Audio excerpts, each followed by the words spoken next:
Your honour, this is Ramani, the very same Ramani. Ramani చావలేదు. She is very much alive. ఈ రెండు కేసులు జోడించడంలో ఒకే ఒక తేడా ఉంది. నేను ఈ రోజు ఆడింది ఒక నిరపరాధిని రక్షించడానికి ఆడిన నాటకం అయితే, ఆ రోజు వీళ్ళాడింది ఒక నిరపరాధిని అపరాధిగా మార్చి తాము తప్పించుకున్న రియాలిటీ. ఆమెను ఇప్పుడు తీసుకువెళ్ళండి. అవసరమైనప్పుడు హాజరుపరచండి.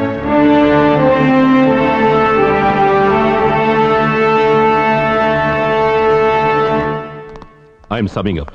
నేను ఊహించని విధంగా రమణి సీఎంకి రాసిన ఉత్తరం డీజీపీ నాకు ఫార్వర్డ్ చేశారు. తప్పించుకున్న ఈ నలుగురు ముద్దాయిల్ని తిరిగి పట్టుకోవాలి.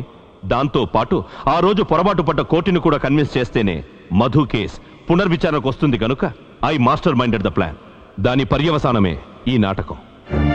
డాక్టర్ గిరి గారి సహాయంతో మెడికల్ కాలేజ్ నుండి రమణి శరీరానికి దగ్గరగా ఉన్న ఒక అనాథ శవాన్ని తీసుకున్నాం. కాల్చేసిన శరీరం ఎవరికీ డౌట్ రాకుండా ఐడెంటిఫై చెయ్యాలి. ఆ విషయం మాట్లాడుకుంటున్నప్పుడు రమణి గారే స్టీల్ నెయిలు తాయెత్తుల గురించి నాతో చెప్పారు. ఆ విధంగా ఆ రెండు ఆ శరీరంలోకి వచ్చాయి. రసవత్తరమైన ఈ నాటకంలో రమణి గారు, సాక్షులు, నా సహ ఉద్యోగులు వాళ్ళ రోల్స్ ని అద్భుతంగా పోషించారు.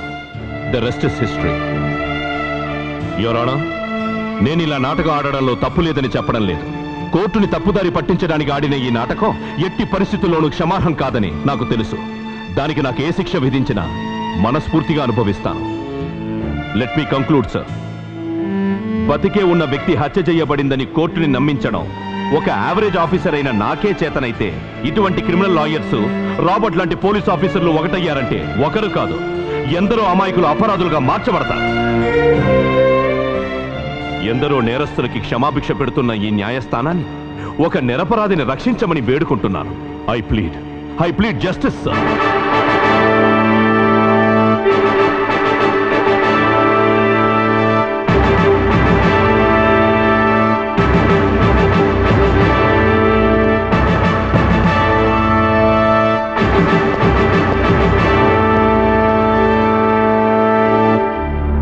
ఉద్దేశపూర్వకంగా కోర్టును తప్పుదారి పట్టించి క్షమించరాని నేరం చేశారు డివైఎస్పీ అశోక్ జయసింహ.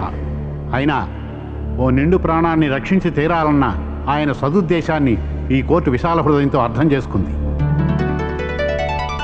అబద్ధపు సాక్ష్యాలతో కోర్టును కూడా తప్పుదారి పట్టించవచ్చని మిస్టర్ జయసింహ నిరూపించారు.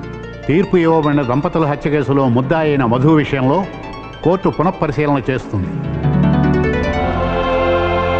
సదరు కేసును పునర్విచారణ జరిపించి అసలు నేరస్తుల్ని కఠినంగా శిక్షిస్తుందని ఈ కోర్టు తెలియజేస్తున్నది.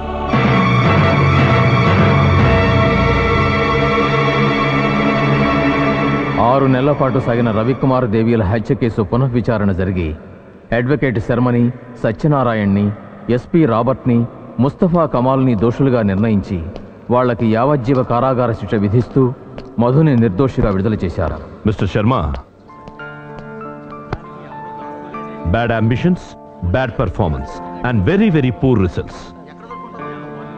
ఇక నువ్వు ఓ అద్దాన్ని తీసుకొని ముఖానికి దగ్గరగా ఇలా పెట్టుకుని చెప్పుకోవాలి, నాది పాపిష్టి జన్మ అని. బుద్ధొచ్చిందనుకుంటాను. జైల్లోనైనా ప్రశాంతంగా ఉండు, లేదంటే కుక్క చావు చేస్తావు. చూడు, తాడినెక్కేవాడొకడుంటే వాడి తలదన్నేవాడు ఇంకొకడుంటాడు. దాన్నే విధి అంటారు. నీ పొగరిప్పుడు అణిగిందిగా.